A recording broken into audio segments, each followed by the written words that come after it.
Welcome to First Wing, a Fourth Wing podcast. Hi, I'm Brianna, and this is the start of my Fourth Wing journey. And I'm Kendra, an experienced dragon rider, here to help this first year. Just a quick note, this book contains explicit content, including swearing, sex, violence, and death. And so will this podcast. Well, today we are discussing chapters 5 and 6. Yes, but before we even start chapter 5, I was looking at the map again, because everyone knows I love a good map. And I noticed something that blew my mind that I couldn't even believe I hadn't noticed before. When you look at the Tyrinder province, which is the... Tyrindor. That one. That's the one that was the rebellion, as it says here. The Tyrish rebellion. Uh-huh. Why is it that all of the city names are in black background with white lettering when the whole rest of the continent is white background with black lettering? Why indeed? And I mean, it's pretty clear why, because they did the rebellion. I mean, unless there's more, but beyond that, like the whole place is like covered in shadows or something weird. But it's like a visual representation of like this place being like the bad place, being the traitorous place that I didn't even notice my first time looking at the map, which I think is so crazy because now that I've noticed it, it's the most obvious thing ever. It's completely different coloring. Yeah. In just one section, with the rest of the map is all the same. Yeah, no, for sure. What a cool little, like, nugget, right? Yeah. Anyways, kind of blew my mind. I love it. Okay, we're going to start chapter 5. So it starts out with this little blurb on the top, which is what we are going to call this now because I'm not sure what the name is. And it says, knowing I am in direct disagreement with General Melgren's orders, I'm officially objecting to the plan set forth in today's briefing. It is not this general's opinion that the children of the rebellion's leaders should be forced to witness their parents' executions. No child should watch their parent put to death. And that is actually from General Lilith Sorengale. Yeah, which I noted. Lilith is probably, Violet's mom's name. Maybe it could be like her grandma's name, but no, we know this Sorengale has already been involved in this. Right, because we know that she was there. That's her mom's name, which is an interesting name for her for sure, because Lilith is the name of like, Lucifer's wife. Mm-hmm. So it's like, I definitely feel like there's something to the reason she was named Lilith. That's not a very common name. Not that she's like, Lilith isn't usually like the bad guy in these stories of Lucifer and Lilith, so it's not that she's like a bad person, but like there's just something there. Interesting. Yeah. I guess it depends on, which story of the devil you're talking about. I'm sure she's not always a good person. But sometimes she's more like the misunderstood one, or like she got trapped because he was the bad one. Like there's sometimes something there, so it's just interesting. Yeah, that's interesting.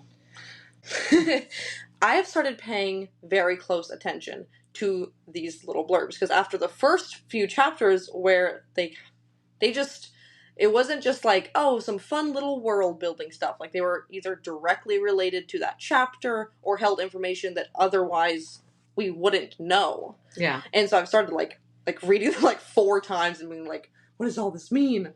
So I noticed that Tyrish must mean from Tyrindor, because, that makes sense. And that's when I went and looked at the map and was like, this is weird. And then, it also, of course, was super interesting that she was being a good person in this situation. There's nothing that's made her a bad person so far, except for, sentencing her daughter to death. But nothing else.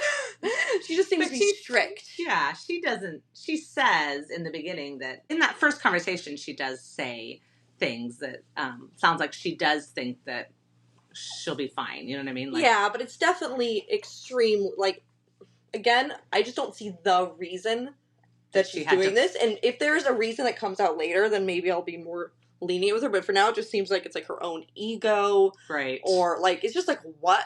She does, like, your daughter doesn't want to do this. This could very well kill her. Like, I just don't see the pros in the situation. Well, yeah, no, unless you there's like get a the prophecy idea that we don't know about. That's the only. Yeah. No, that's definitely true. Okay, good. So in the past, when we've heard about the Great Betrayer and the kids of the rebellion and stuff, they hadn't really said what the rebellion was. We didn't even know it was the Tyrish rebellion until right here. Oh, okay. So I had thought before, like, they're called separatists, and I made, like, a note a while ago, chapter 1, like, were they trying to separate riders from dragons? Right. And we still don't know for sure, but this seems like because it was a specific continent that the rebellion was coming from, that maybe they were just trying to split from the rest of Navarre. Navarre. Yeah, it's a province, right? So, like, you see how they say provinces? What did I call it? You said continent. Oh. This whole thing is the continent, right? It's called the I think I meant to say the continent. country in the continent. Like, this whole thing is the continent, and then it says here Navarre. We're looking at the map, sorry. We have Navarre, Promil, and the Baron. Poromil, and the Barons, yeah. But then Navarre has a bunch of provinces, so Tyrrendor is one of the provinces. Right, which is like a state. Yeah. For better words. So, anyways, my point is this is the first time we've heard that it's the Tyrish rebellion. Yeah. And that makes it a little bit more clear than that it's probably just them maybe trying to separate. There probably is a difference in beliefs that's making them want to separate, but I mean, we don't know. Maybe they wanted to join Poromil. Maybe they agreed with whatever's going on over there. I don't know, but I'm interested. Yeah, definitely. For sure. So, I think this is the first time we meet Professor Devara, right? Devara? Mm-hmm. Devara. So she's doing battle brief, and this is their first battle brief. So she's saying that, like, she's there with all of the first years, right? And she mentions, like, she still doesn't really know their names, but she remembers Riddick, because he's the wise ass. Yeah, like, they're all sitting together, but the room is full of every cadet. Oh, that's right. So she's sitting with her specific... Full. Yeah. She's sitting with her squad. Yeah. But the room is completely full, and it says, like, I think the second and third years are standing, or maybe just somewhat. There's people standing in the back. That's how full this room is. Yeah, exactly. So it's the only lesson. Third years for sure standing. Yeah, the senior third years are standing against the wall. And Dane had said earlier that it was the only lesson that, like, they're all gonna be together. The rest of them, usually the second and third years aren't with them. Right. Although, because first years have their own class, they're learning things at their level, but this year they're all getting briefed. For battle brief, they're all getting briefed at the same time. Yeah, but he doesn't mention that in sparring, there are second years in sparring. True. I don't know. Like, I don't think she mentioned... She didn't mention, she didn't mention Xaden being there, so I'm assuming not everyone is there, but she gets paired with a second year. Yeah. So, anyways, whatever, that's the future, but... Okay. So then Professor Devara is saying, in the past, writers have seldom been called into service before graduation. Right. And this instantly made me be like, okay. I mean, there's more proof of it later, but I'm like, okay. They're totally going to get called into service before because, I know that this is only 3 books, and it seems like, yes, 3 books in the series so far. We know that there's 3 years in this training. And I'm like, is it going to be, 1 book per year? But then if it's all training, like, who's the bad guy if it's all training? Is it just going to be Jack the whole time? Like, come on. Like, give us the bad guy, Right. Like, who are they up against? Who's the antagonists? So, anyways, I was like, they're so going to get called into service. And there's more proof later where she's like, oh, no, what if people younger than 30 year gets called into service? I'm like, yeah. Okay. But, yeah, because it says, and if they were always 30 years who spent time shadowing forward wings, but we expect you to graduate with a full knowledge of what we're up against. Yeah, which is totally not going to happen. So, that's a big prediction I have right now. But it also made me wonder if Dane, when he is as a third year, is he going to get called into service? Is this going to be something? Is he going to go away? Especially as her biggest protector and all that. Is he gonna just up and go, especially because of his signet, right? Mm-hmm. Like, he would be really great in intel. Come on, I just feels like it's getting set up for him to leave, which is interesting. And then the other thing that makes me think this is definitely gonna happen is that if Xaden is the main love interest, which I still kind of think he is, even though it seems like it's Dane, but, like, we'll be over that quick, I'm sure. If it really is Xaden who's the main love interest, of course if he's in his third year, you're telling me he's just going to be gone for the next 2 books? Just no Xaden for the rest 2? No, that doesn't make any sense. So unless he comes on to be a professor, he would be at service, but who else will be at service? Violet. So, these are my thoughts and feelings. Interesting. Yeah. I like it. All right, so she's just kind of going over, like, this is the importance of battle brief. You're going to have this every day. This is very important, blah, blah, blah. Right? Yes. She brings up Professor Markham, which is the scribe. Yeah. Head scribe. What does he have a name for it? I think so. It says, I think she mentioned him earlier and said that he was like the head scribe. Yeah. Because this isn't the first time she's thought about him. I always get, yeah. I mean, because she always talks, it's always talked about that way. Anyways, but she even explains that she was supposed to be his star pupil. Before he retires. So it seems like he is like the head or something. Yeah, so he was like definitely interested in having her come and be a scribe. Oh, and he just seems so sad about this, and yeah. I hate it. Exactly. So, he brings up the scribes and stuff, and that, they obviously get all this information from the front lines and stuff, so that's why he's up there in battle brief explaining things, right? Yeah. Okay, good. So they're going to go into this topic of the Eastern Wing experiencing an attack last night near the village of Chakir by a drift of Bravey, I'm not sure about that spelling, griffins and riders. Right, and you can see that Braverick is a province of Poromil. Okay, yeah. So that's what that means. Because I was like, what's a bravery? And then I looked at then I looked at the map and I was like, okay, someone from this province. Yeah, okay, cool, yeah. So they're immediately going into this thing where the griffins have attacked a village, right? So she's just going over here, a little bit about this attack and what happened and about the wards faltering and stuff like that. Right. So this gives us just an abundance of information. Like, right, we just get so much about this war, about these other people and what they're like. So this line popped out to me where she says the writers were able to channel and wield. And I felt like that was an interesting way of putting it, because usually you would say, like, that, oh, they came and they used their magic. But no, they didn't use their magic. They were able to channel and then wield, which makes it sound like they don't have magic. And then we do see in a minute that it seems like they can only access it inside the borders of Navir, or they can only use it if the wards are down or something like that. But it just was a weird way of saying it. It wasn't like, oh, they came in and then attacked with magic. It was like they were able to channel and wield, which doesn't seem like they can normally do that. Right. So anyways. Interesting. Yeah. So like, I obviously understand what this all means, but I just realized that they don't really explain. They do say that, okay, they can channel magic through the griffins. Mm-hmm. But it's like not as strong. They just don't give it like a lot of detail. It just say that they do share that ability, but the dragons are the only ones who could power the wards. Yeah, and when she says the wards faltered, right? She said that the wards faltering was what allowed the drift not only to enter the territory, but also for the riders to channel and wield. Yeah, so it does explain it quickly, but I just noted that it was a weird way to put it. It definitely seems like maybe they're jealous because they're like a lesser class because they don't have the dragons. Like, is that what this line of being they're greedy assholes? Oh, yeah. That's what I thought at first, but then we do see later that it seems like they're looking for something, but we don't know what they're looking for. I don't know. It's just so many questions. I couldn't even get them all down on paper. I was just like, this is so much. The big question is, what is happening? That's all. Basically. But the greedy assholes line was also like, are they actually, or is there just something we don't know? Right. Yeah, the line she's referring to says those greedy assholes are never content with the resources they have. Right. But that's Violet thinking. This is what she's thinking in her head about how they, that we need those wards, otherwise we'd be fucked, and that it would be open season on Navarian villages from Poromil, saying there's raiding parties from Poromil. Otherwise, But it does seem like they're looking for something specific.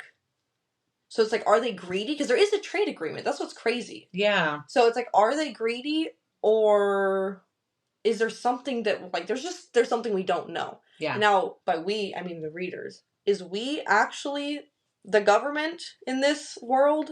Like, do they know more than they're letting on? I just never trust any government in fictional stories, especially one where right off the bat it's like, we're so great. We're the ones in the right. Yeah. In this war, we're the good ones. I'm always like, are they? Yeah. Are they? Or is there just things we don't know? So that all happens, and she wants the first years now to think use your critical thinking and ask questions, right? Yeah. So they talk about the wards falling, but then, or faltering or whatever, but then when one of them asks, well, like, how long has this been going on?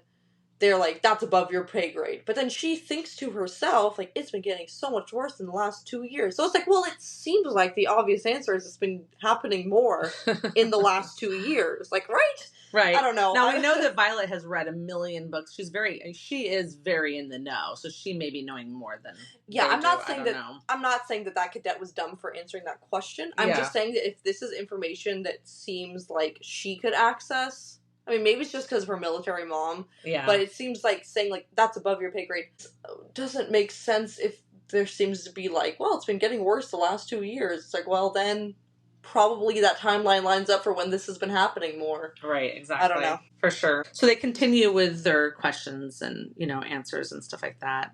And we get to learn a bunch more of these characters' names, because she kept on saying, like, oh, some people... There's some people around. She doesn't want to know their names at all. Well, she was having a hard time, I think, remembering them all, because there's a lot of new people. But we do get, like, some name drops, like like, Luca. Pryor is the meekest first grade. He's the one who puts his hand up, then lowers it down, and then changes his mind about whether he's going to ask a question. And then Luca is named as the catty first year. Right. Who doesn't sound like she's very nice. It's a girl, right? Yeah. And then Orly, I don't know. She seems to be a little nicer because she's like making Luca, like telling Luca to like knock off making fun of Pryor. Yeah. Show some loyalty. Yeah. Then Violet asks Rhiannon to ask a question for her. Yep. At first I was like, why? Like, don't you want to be known as being smart? But then I was like, okay, maybe she's not trying to draw attention to herself, because I think Dane said something about that. Well, yeah, it says just 2 sentences down, it says, just ask, I reply, trying to keep Dane's advice in mind. Didn't he give her advice about... So I think the specific advice was in this class kind of keeping specifically, quiet? So that specifically Xaden, because I think he mentioned, like, you'll be fine, like, there's only one class you guys have together, just, like, shut up in that class, and, like, don't draw attention to yourself, don't make yourself a target, and so I think that's what the advice was, but I'm like, she can't even keep, like, even when she tries to listen to people's advice, she still fails instantly. Like, this happened, or, like, this keeps on happening, or whenever, like, her sister gave her advice, or anyone gives her advice, she's like, a page later, she just turns around and is like, I'm just going to do the exact opposite of that. And here she's even trying to, and she still fails. She gets called out in front of the entire class. Yeah, Devera literally knows it's her and, like, just points it out right afterwards. I know. Maybe you'd like to ask your own questions from here on out, which is really funny. But you're right. Everybody's advice is telling Violet to be small and unassuming and quiet. And as if that's not going to just get her killed. I know. It doesn't even seem to make sense. Can't do that. That's not what Mira's advice was. Her advice was, don't make friends, make allies. True. She turns around and makes a friend and risks her own life. And don't, like, sleep outside your year, which she hasn't done. And but also people don't are talk to think Xaden. That. Well, really she said try to avoid him, but that was not Violet's fault. No. He was right there. That's funny, yeah. So, anyways, I just found that. I just found that all so funny. I was like, even when she's trying, she fails. Exactly. Also, the teacher hearing it was so funny, and I was like, is that teacher's signet super hearing, or are they just a really good teacher? Or does it just echo in the room very well? Yeah, or she's just bad at whispering. No, I don't think she. Maybe. I feel like she just knew that question was definitely something Violet asked, because Professor Devera knows her. Because it says really in the very beginning, it says she. But it's Devera who says it, not. Yeah, Professor Devera knows her, because in the very beginning it says she was like scanning the whole group, and then her eyes widened when she saw Violet, and then she gave her like a knowing smile. So she obviously knows her, and probably everyone there knows how extremely smart she is. So my guess is she was just very good at deduction and could figure out that was Violet. It's like Rhiannon was sitting next to Violet. Yeah. This question, but the question by itself. Why is that very smart? Isn't, like, she gets into it a little bit, but just the question by itself. what altitude the village is at could be a stupid question if you don't say the reason why. Yeah, but what if Devera knows exactly why she's asking that? But Rhiannon comes out with the answer without her saying. No, that's Violet who comes out with the answer. No, Rhiannon darts a dose of side-eye at me and clears her throat. Just seems a little high for a planned attack with the Griffins. Good job, I whisper. So Rhiannon figures out... She figures it out, yeah. ...why it's a smart question without being told. Yeah, and then we find out the Griffins aren't really good in high altitude, so they generally don't go very high. Yeah, and then this is obviously where it's like a little illogical, like not what they're used to, right? Yeah, we really get to see her brain in action here, which is cool because while we know she's smart, this is the first time we're seeing it. Like, on page, her actively being smart, not just being like, I studied. Yeah, I'm good at history. Not just repeating these words that she memorized for a book. Yeah. No, she's going along really good, and then I love how here where she says, well, they're already on their way. And then Jack says, oh, yeah, that makes sense. Right. And gives this whole, like, general, whatever. He says his whole thing. And then, of course, it comes out that, she was right. Yes. They were on their way, you know? And I love seeing him kind of falter in that. I know. I literally wrote, like, fuck off, Jack. Which is funny, because then a couple sentences down, Rhiannon says, fuck off, Barlow. I know. It's funny. But also, this little, like, quip that he does also tells us something new about Melgren. Which I'm always, like, looking for things about, because obviously, just this character's been mentioned, like, how many times in just a few chapters, so, like, it's gonna be important. But, so, while Melgren can predict the outcome of battles, he can't tell when they're going to happen. Right. So, that's just something new. A weakness to exploit, perhaps, if Melgren turns out to be bad, which, by the way, based on the beginning of this chapter, seems plausible. What sadistic asshole is trying to murder people's parents in front of them? Like, it's the kids' fault that their parents made these decisions. Oh my god, I know. Whatever. So it's horrible. So that way they can assassinate him, hopefully. Yeah. Or whatever happens, you know. Yeah. Yeah, Jack is really an asshole here. He, like, says, God's help us if that one ever gets on the back of a dragon, referring to Violet. Like, I know. He is on a roll, man. I mean, it shouldn't be surprising, but, like, seriously, like, do you have nothing better to do? No, he doesn't. Yeah, so she explains why she thinks he should have been there, and then they find out. Again, Jack starts to say that's so stupid, and then he gets cut off, and she's like, she's right. That is exactly what happened. Yep. And again, I was just like, love him getting put in his place. Yeah, totally. It's not going to help, but I love it anyway. No, probably just pissed him off more and made it worse, yeah. I know. Oh, yeah, and then you hear a deep voice from the back of the lectern. I love how that's how it's explained. Like, it's all these voices are asking questions. She doesn't say anything about it. Yeah. But then, of course, Xaden asks a question, and the hairs on her neck rise. Her body going like into like an imminent threat zone or whatever, you know? Yup. Oh my goodness. So he asks some questions. Anyways, they're going through this. It's a kind of an interesting, like, it shows you a little bit what's going on in the world out there a little bit. It also gives you a little idea of how they're teaching their cadets, you know, and critical thinking and stuff like that. And yeah, what did you think about it? Was it interesting? Yes, it definitely was. I mean, I love seeing her show up Jack. I love seeing him be so publicly wrong in front of everyone, in front of every single person. Yes. Fuck Jack. But also, this is like the line where earlier I was talking about them, you know, probably being called into service. And this is like, okay, like, the book basically says this will happen. Right? It says, like, it's Violet thinking. Violet's thinking. Something in her tone tells me it's not just 30-years who might be called into service this year. And I'm like, I mean, that's just being like, this is going to happen. Keep this in mind. This will happen. Yeah. And I'm like, cool. Really puts it out there. That was like, okay, it was like basically proof that my theory's right, although we'll see. Like, I'm not going to count it as a yes yet, but. Yeah. Yeah. Okay, good. So we go into sparring. Yes, we get They get to spar. I noticed that you made a note that it mentions here that Riddick is on the smaller side. Because I asked you about, like, keep track of that. There is a specific point where it says he's wide. I'm so confused. So we're going to keep track of this because I want to figure out. It says that he's on the smaller size, but the same size as Orly. But Orly is probably taller than Violet, which would still put Roderick taller than Violet. Roderick Riddick. Right. I like the name Roderick. That's cool. My brain's not... There's just so many names that are, like, I know, not English names, and it's just so hard. Yeah, that's true.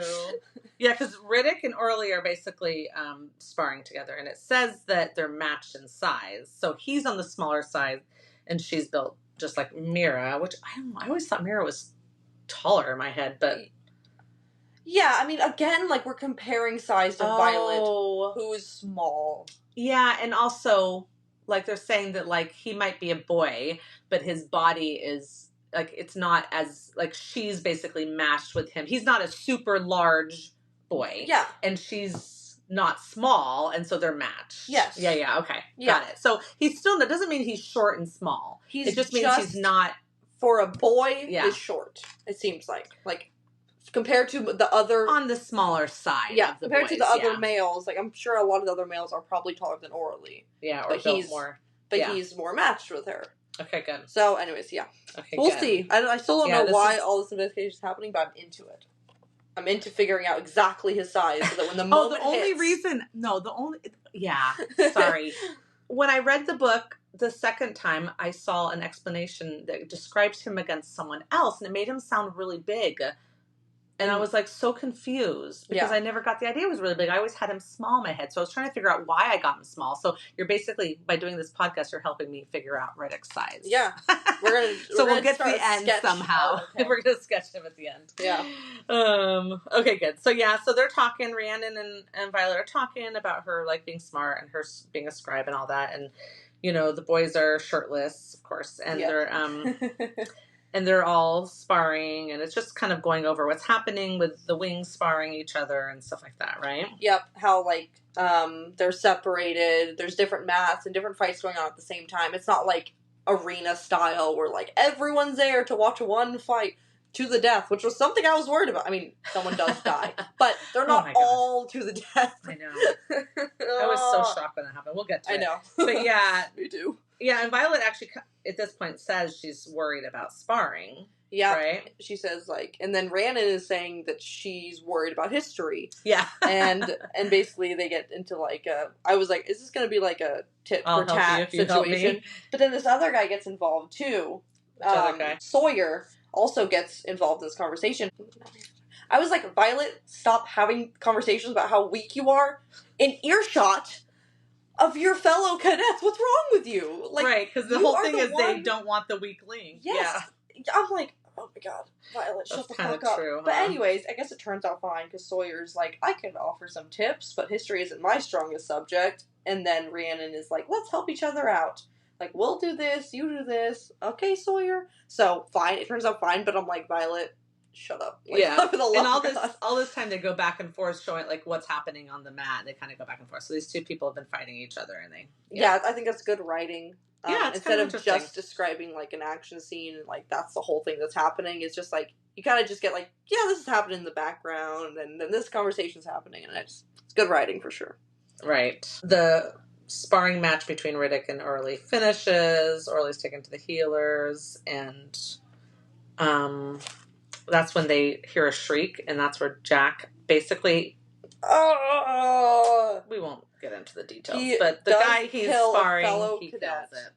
And I just wrote... And it's in his... Because I'm pretty sure they're all just sparring their units right now. Like, they're squads. Am I wrong? Well, yes, because Violet then spars with a second year, so that can't be true. In her squad. Oh, maybe it is. Well, it can't be... Oh, in her squad. Yeah, because they have first, second, and third years in the squad. Because in this section, like, Orly and Riddick are in the same squad. They're second squad. Yeah. In Flame section. Yeah. So they're in their own squad, and then when she fights the third year, which I believe is Imogen, does it say who it is? Yes, it does. It's or is it Tinnin? No, it's Imogen. Violet fights Imogen. Okay. Yeah, she's also in the same section. She's in squad. She's in the same squad, second squad. So those are all in the same squad. So I got the idea they were all fighting their own squads, but I thought you weren't allowed to kill people in your squad. So I don't get what Jack is doing. Well, he basically just says it's an accident. Oh. But I don't know. Like, you're not... Unless we're wrong and it's sections that are fighting each other, and that's okay because that's different squads. I don't know. So yeah, that's weird to me, but okay, fine. So he kills this person. And then he was like, how am I supposed to know his neck was weak? But he totally did it on purpose, because as we know, obviously, a sadistic asshole. We've already covered this. I just, like, the exact note I made was, God damn it, like, why are you like this? Yeah. God. For sure. The worst. So Rhiannon goes out there and fights a first year. We find out it's Tynan. I don't know. And I'm pretty sure she beats him pretty well. She's a good fighter. Yep.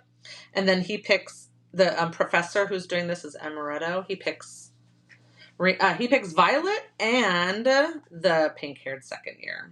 Right. Who does it say she's Imogen here? Yeah, Imogen, yeah. I wrote these exact words before I read the next chapter. Okay. Which was, why would he put her tiny ass with a second year?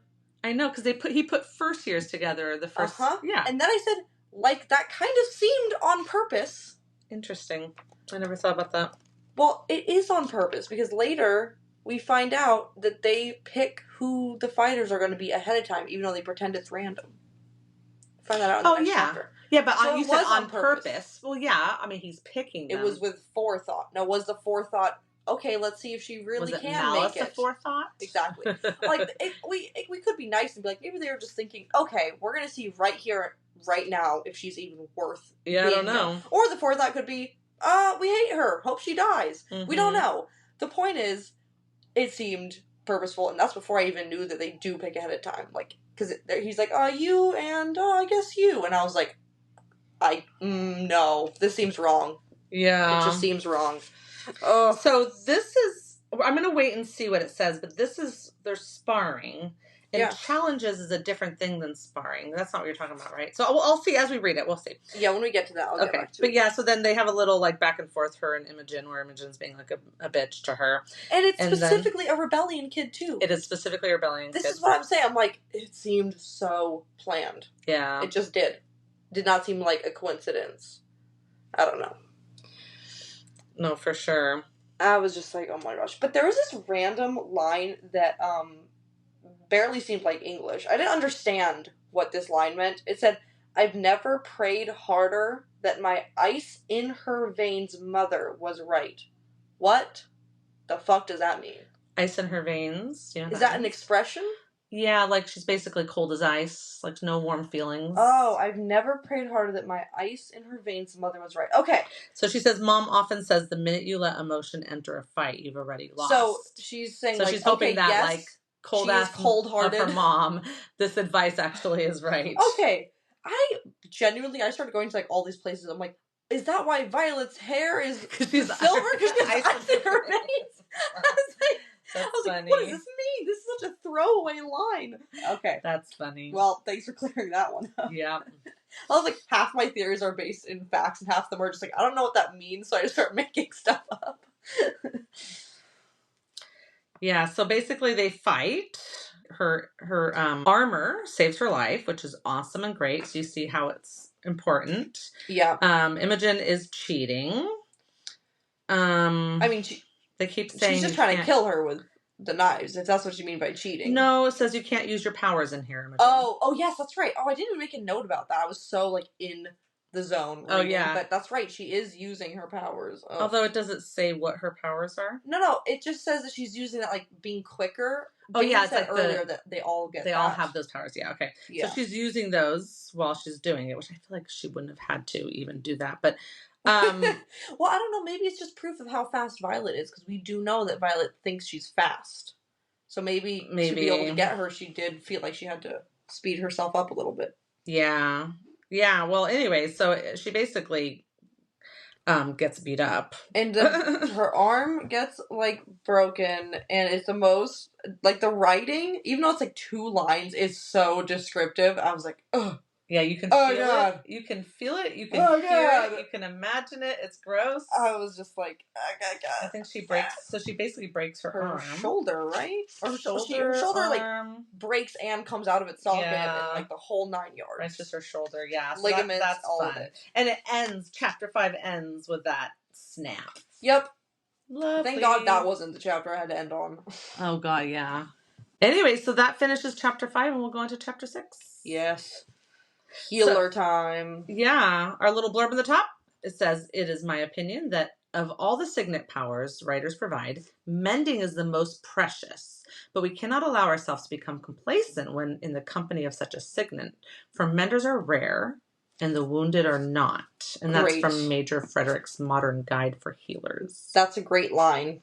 I like that last line. Menders are rare, the wounded are not. Yeah, lots of wounded, but not a lot of menders. Yeah. So, and this is different from healers, so a mender and a healer is different. I didn't realize that right away.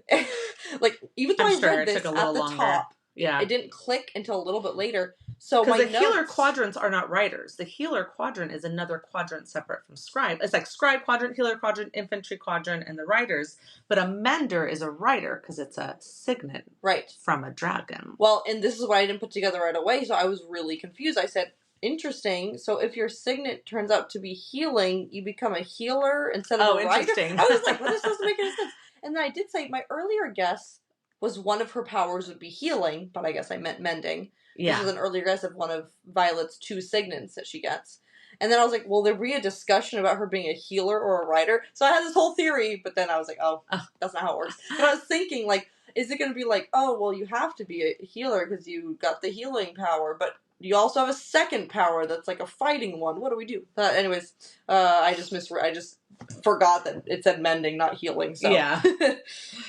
That's great. Okay, good. Yeah, so Dane is carrying her through this passage out of the writer's quadrant. Yeah, this description of how they got there made no sense to me. I don't know. Like, I was like trying to picture it. I was looking at the map. Yeah. You know I love a map. And I could not figure... I'm like, what are you talking about? So we have the healer's quadrant across... So, like, the writer's quadrant is this whole section that's, like, across this river, right? Yes. So, did I miss where they crossed the river? So, it says the covered passage out of the writer's quadrant. So, we're looking at the map in the front has the quadrant. Yeah, like, right before chapter 1.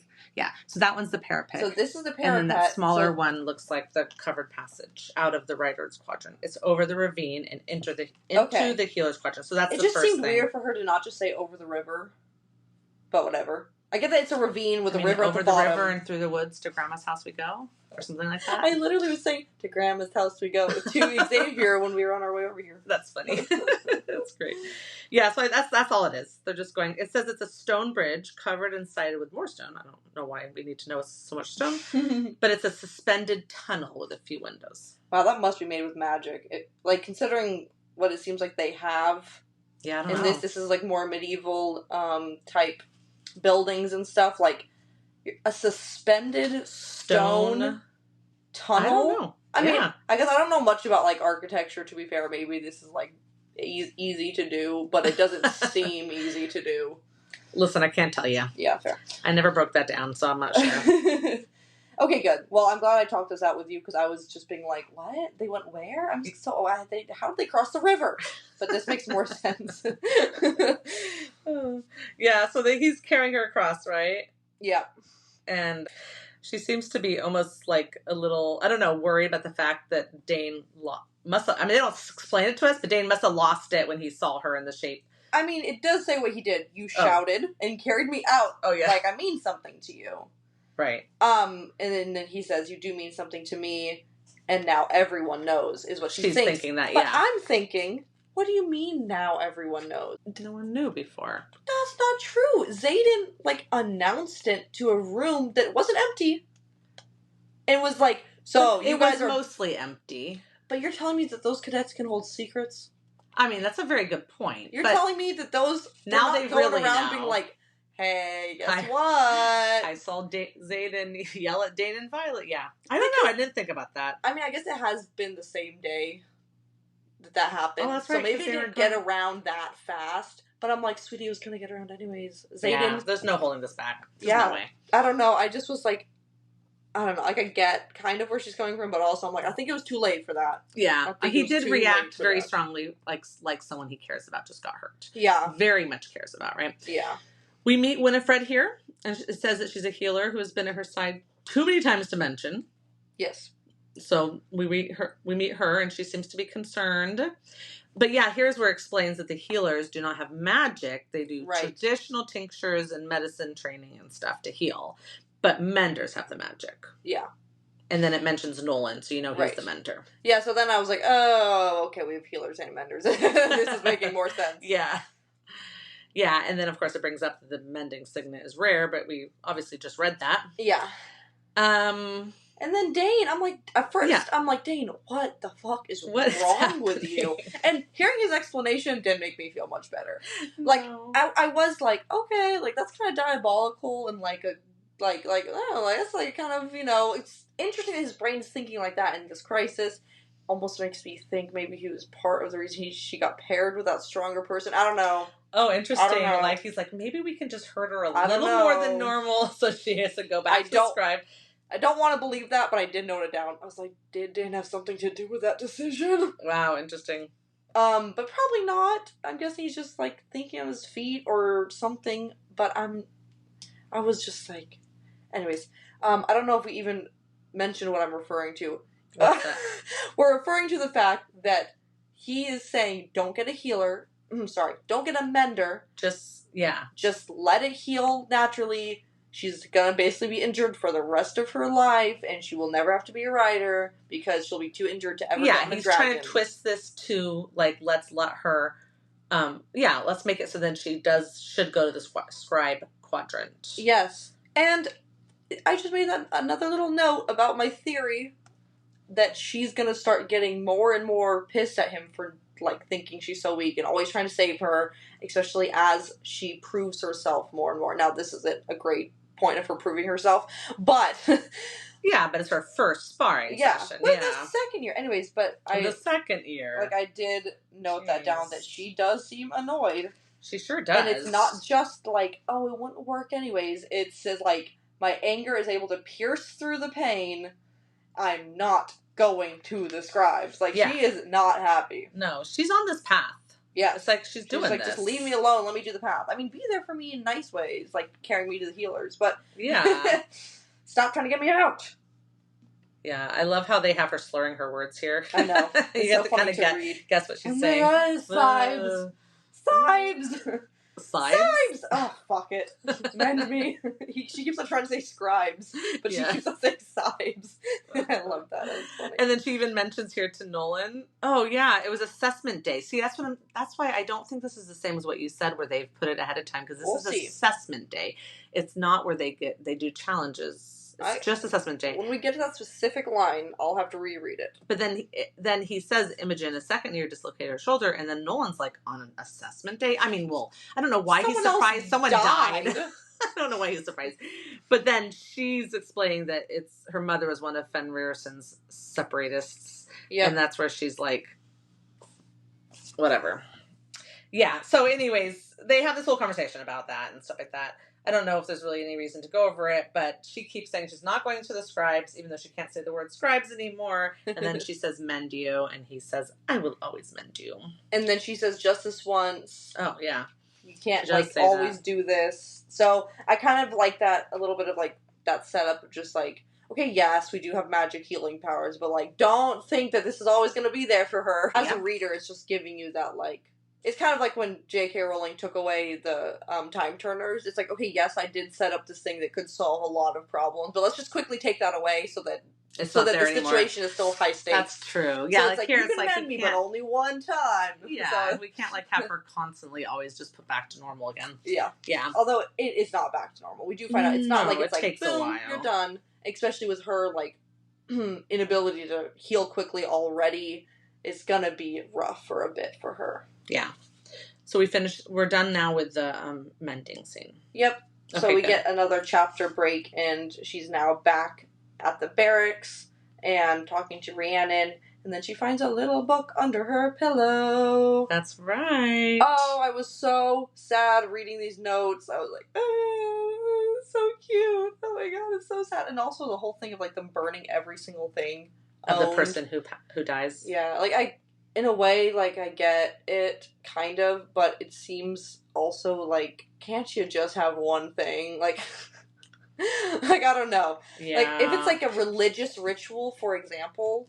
And it kind of is. Which it probably is, yeah. considering they have these gods and stuff, kind of like the Egyptians buried with their possessions or whatever. Like, right. It's like, okay, fine. But, like, you can't keep a picture. I don't know if they have pictures. You can't keep a painting. I don't know. Also, I was a little I'm like, this is Brennan's, what is it, journal or whatever? Yeah. But he wrote it for Mira, so really it's Mira's possession. Yeah. He wrote it for her. It's like a... Yeah. So I don't know if that would qualify in their general thing, that because he wrote it... The mom would be like, burn it to the ground. Maybe, yeah. Because she says that. She's like... Or at least she says that's what she believes. She thinks that. I just don't know, because it was literally written for Mira. It was Mira's use. It wasn't even in Brennan's hand, because she used it her whole time in the academy. Yeah. So I don't know. But yeah. Yeah, I hear you. But she's definitely worried about it. And knowing her mom, maybe she would. Yeah. I love how it's called The Book of Brennan. Yeah. Oh, yeah. Yeah, it's a little sad. She's reading this, and she's kind of sad to hear his voice through his wording. And his writing, yeah. And, I mean, oh, yeah. And even just a little thing that, that Mira wrote to her. In the front, yeah. Yeah. And she says how proud she is to be her sister. And yeah. She said she also adds some stuff in there herself, so that's cool. So we'll probably see that, too. Yeah. He writes about surviving the parapet, and... Yeah. Well, this is the line where it says about... the challenges. See, this is the challenges. What the instructors don't tell you is that they decide challenges the week before. I really don't think assessment day had anything to do with challenges. I think that was spur of the moment. You think it really was? I really do. Okay. Yeah. Well, fair enough. Because it was assessment day. It was different than the challenges. The challenges are a thing, for sure.